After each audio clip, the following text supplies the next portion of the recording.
Hey, what's going on, Trojan family? Welcome back to the USC LAFB show here on the LAFB network. We are Los Angeles Sports. This is your daily dose of USC Trojans news. Not going to do recruiting today. I want to talk about QB1, Jayden Maiava, and my excitement for him for this season and why.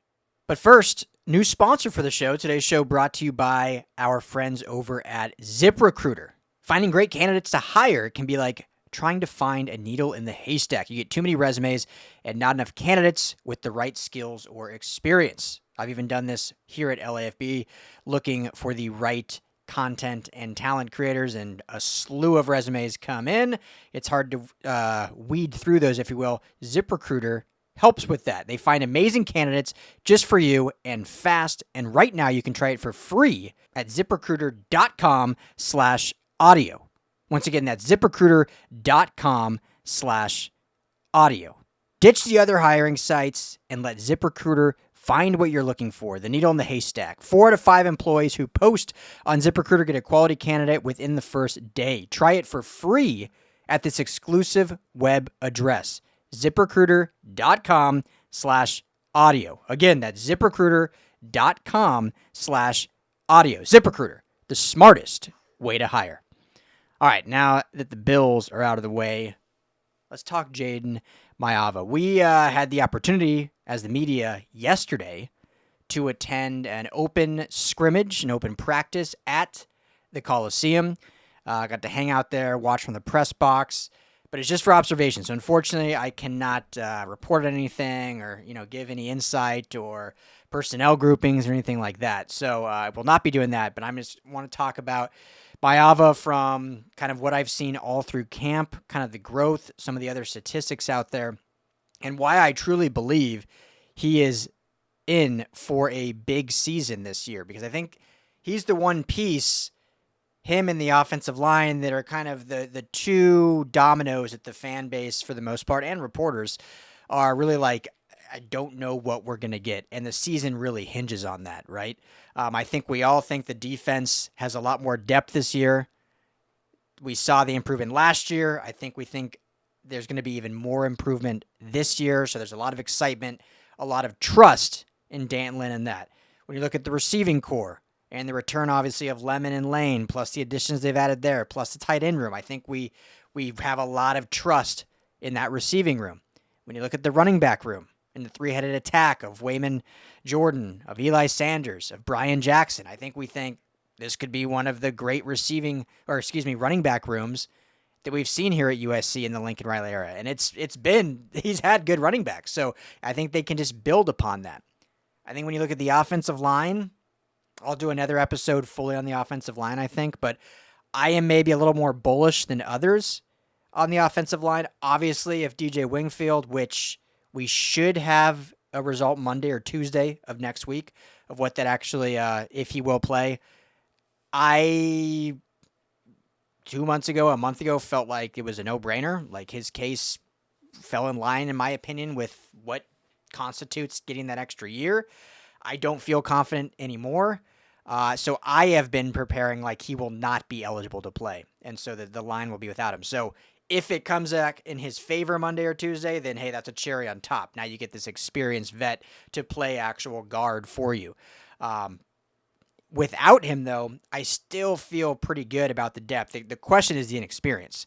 I think you have a lot of quality players, a lot of great size, a lot of talent. The question comes down to that lack of experience. Is that going to nip them in the bud? And we'll see, similar to last year, where the offensive line really hurt the development of not just the quarterback play, but also the entire offense moving. I don't think that will be a big of an issue. Part of that being they have a ramp up in the schedule. They're not opening with LSU. They're not going to the big house in week 3. Like, they get to kind of build together the first 3, 4, 5 weeks until they host Michigan at the Collie. So I think that will give them time to work out some kinks, but I'll talk more offensive line later. So Jayden Maiava, I believe, is going to have a great season. It's just all there for him. I mean, we've talked a ton about the arm talent.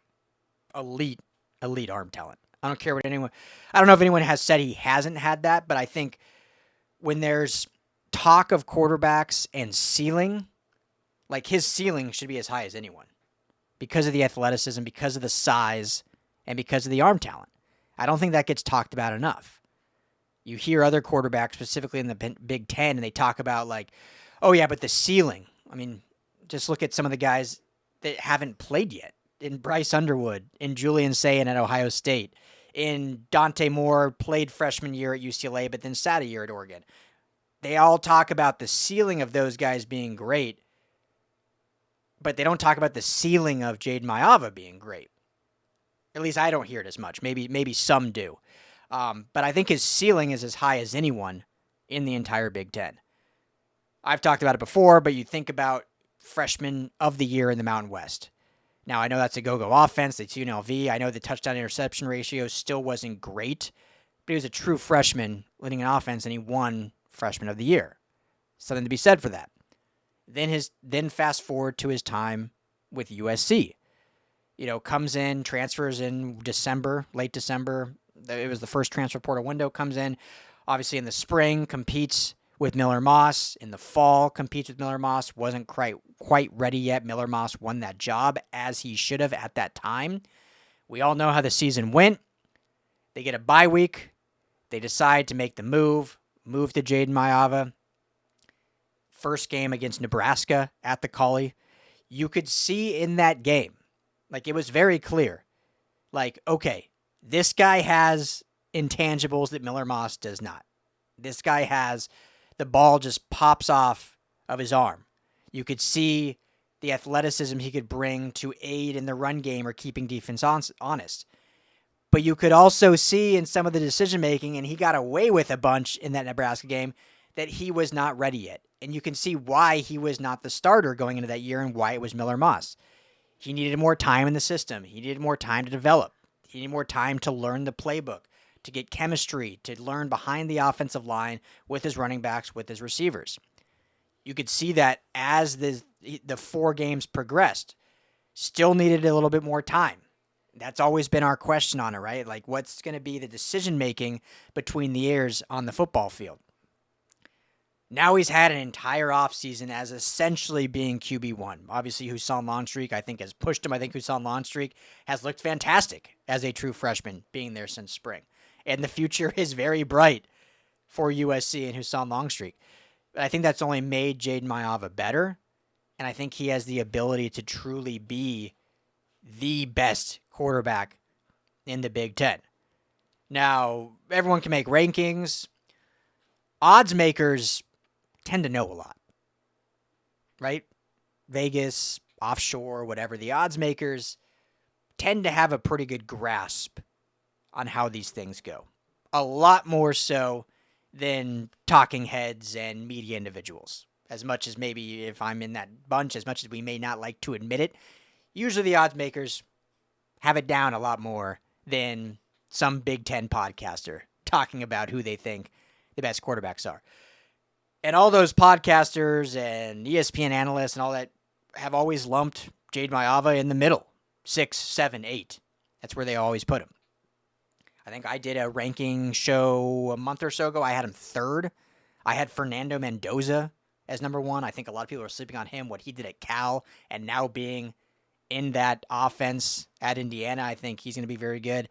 Drew Aller, just because of the pedigree, because of the recruiting prowess, the talent, being at Penn State, being a multiple-year starter. I had him 2, and then I had Jayden Maiava at 3. Well, when you look at the odds makers, and we'll go specifically betonline.ag, which is one of the leaders out there. Big Ten passing yards, Jayden Maiava is number 1. He is the favorite to lead the Big Ten in passing yards. Tied in second is Dante Moore and Julian Sayin. 3rd, Fernando Mendoza. Drew Aller they have in 7th, plus 1,600 to lead the Big Ten in passing. Nico Iamaleava in 8th, plus 2,200. I won't bore you with all the rest, but Jayden Maiava first from the odds makers to lead the Big Ten in passing. Now, that's a loaded stat. That doesn't mean he's necessarily the best quarterback in the Big Ten. That doesn't mean the USC Trojans are winning the Big Ten just because he's leading in passing yards. But that is a little look behind the curtain about what maybe others out there view his ceiling as being, and others being the odds makers that have been doing this for, they care about the money, right? So they don't want all of us in LA being like, yeah, we believe in Jayden Maiava and all putting money on him, and he's got low odds, meaning big returns. They're caring about their pocketbooks. So I'm really excited about Maiava. Everything I've seen, what I've been able to watch in camp and what I'm allowed to report on, you can see the accuracy. I think the leadership is growing more and more. I think that's a question that has come up a lot after practice, and he's a different guy. Like, you could not probably have more polar opposites from Caleb Williams to Jayden Maiava, just in their style, and Jayden Maiava being much more quiet, much more kind of, he's talked about meditating, keeps to himself. I'm not saying like Caleb Williams is some like yeller or anything like that, but I think he was a much more vocal leader. We saw that during his time at USC. Maiava is not that. He's a much more quiet exterior. He's going to try to lead by example, but he has been growing in that, and Coach Stewart has talked about it a bunch. Coach Riley's talked about it, about how the maturation of him as a leader has progressed in his ability to vocalize things to the team. And you can see times at practice him pulling side guys, talking about like, hey, this route should have been more tapered off at the top, should have been more cut down below. And so that leadership is crucial through an entire, obviously, college football season. The biggest thing for him, obviously, the obvious thing is the decision making, right? But who he is as a quarterback is going to be a bit more of a gunslinger than other quarterbacks. He's going to have that mentality of like, I think I can fit this in this window. Sometimes that's going to bite you. It's just the way it's going to be. I don't see a season where he has 30 touchdowns and 3 picks. I don't see it. As long as those picks aren't like pick sixes and critical ones, I'm okay with him having 25, 27 touchdowns and 8, 9, 10 picks. I know that sounds crazy, but I just think that's the style of quarterback he is. Now, 10, we're pushing it. It needs to be more in that like 5, 6, 7 range, but like it wouldn't shock me if he has like 9 interceptions on the season, but has 30 plus touchdowns or so. Because that's just the style of quarterback he is. The key is that those 9 interceptions, like I just mentioned, are not back-breaking interceptions at the end of games, in red zone opportunities that flip the field or that are turned into pick sixes. That's where then it's like, okay, you cannot have this. But if it's playing aggressive within the system, and that's just who he is, and sometimes it's going to bite you, I can live with that. It's what made John Elway great. It's what made some of these great Brett Favre, these great gunslinging quarterbacks great, is they're going to take that risk. Sometimes it's going to bite them as long as it's not critical moments. So I say all that to say, when that does inevitably happen, how does he respond? Do we see him hang his head? Do we see him beat himself up? He has, I don't know if I've reported on him, but he has been known for being very hard on himself. And does that take him out of games? Or is he able to get that new mentality with this offseason, with a lot of the maturation, where it's, hey, that's a single play, my bad, I got to be better, let's move on? Are we seeing Texas A&M second half Jayden Maiava? Like, hey, I had a brutal first half, 3 picks. I'll just go out and throw 4 touchdowns and lead us to a game-winning drive in the final 2 minutes. Because if we see that, after any mistake, that mentality, dude's the best quarterback in the Big Ten. Like, I feel good saying that now. I've been trying to be more reserved and not sound like a homer. But from what I've seen at camp, from what I've heard, I truly believe he can be the best in the Big Ten. Because think of the competition. Everyone I just laid out, there's a lot of hopefuls. Until I see it, I'm not putting Bryce Underwood top. I'm not putting Julian Sayin top. I'm putting Dante Moore top. I still think Fernando Mendoza's a lot better than people are getting credit for. I think the kid at Illinois has a lot of experience and a talented kid. Drew Aller is Drew Aller, but I don't think he's, in my opinion, an elite quarterback. I think he can be very good. I think Maiava can be the best in the Big Ten. Will he be? That's the question. They will answer coming here in just 2 weeks. We are 14 days away, Jayden Maiava days away from college football kicking off, from the USC Trojans kicking off their season. I'm fired up. I hope you're fired up. So all I'll say about that open scrimmage is it just got me more fired up. Watching real football, watching hitting, watching the passion. Cannot wait to be at the Collie with all of you guys, hanging out, watching the Trojans. So let me know what you guys think. What's your thoughts on Jayden Maiava? I know it's a polarizing topic. We're 2 weeks away, so we don't have to talk about that too much more. We'll actually get to see it unfold.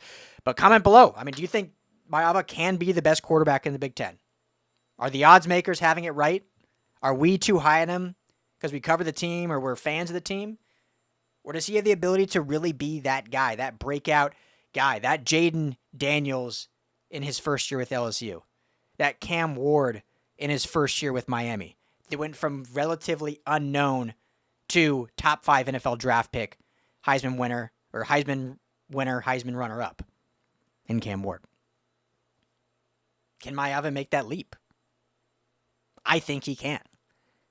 And we'll see it all play out. And part of that is because Husan Longstreet is pushing him a lot, which is great. Iron sharpens iron, right? Competition breeds greatness. And that's what we want to see. So thank you, as always, guys, for hanging out with me. It's a beautiful Saturday here in the Southland. Hopefully everyone enjoys your weekend. We will be back, or I'll probably be back on Monday.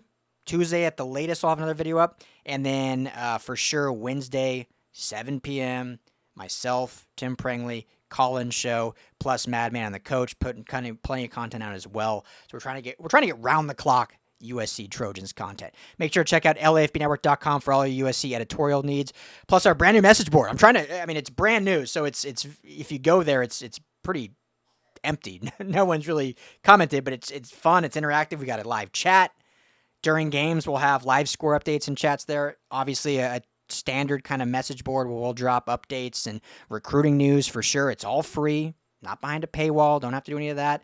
So go check that out. You just basically have to, sign up like you would with anything just to create an account so you can use it. So yeah, check that out. Also, I'll just say we have launched community memberships on LFB Network. It's just a way to help support us and help us keep the website free.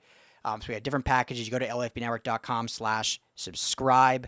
And part of your subscription, as I've said before, is going to go to help youth sports initiatives right here in Los Angeles. One of the ones we're working with is LA Best, who actually, if you guys do know, Anthony Beavers has partnered with them. He was a part of the program back when he was a kid in LA, and now he has helped with the program and promoting and whatnot, and so we want to help with that too. So part of your subscription every month goes to programs like LA Best, plus you'll get discounts on merch, plus tailgate and event perks, a lot of different stuff if you join our community and become part of the LAFB and become an LAFB lifer. So help support us. We certainly appreciate it. But thank you, as always, at minimum, for hanging out with me and tuning into the show and making it the best it possibly can be. So everyone, enjoy your weekend. As always, fight on.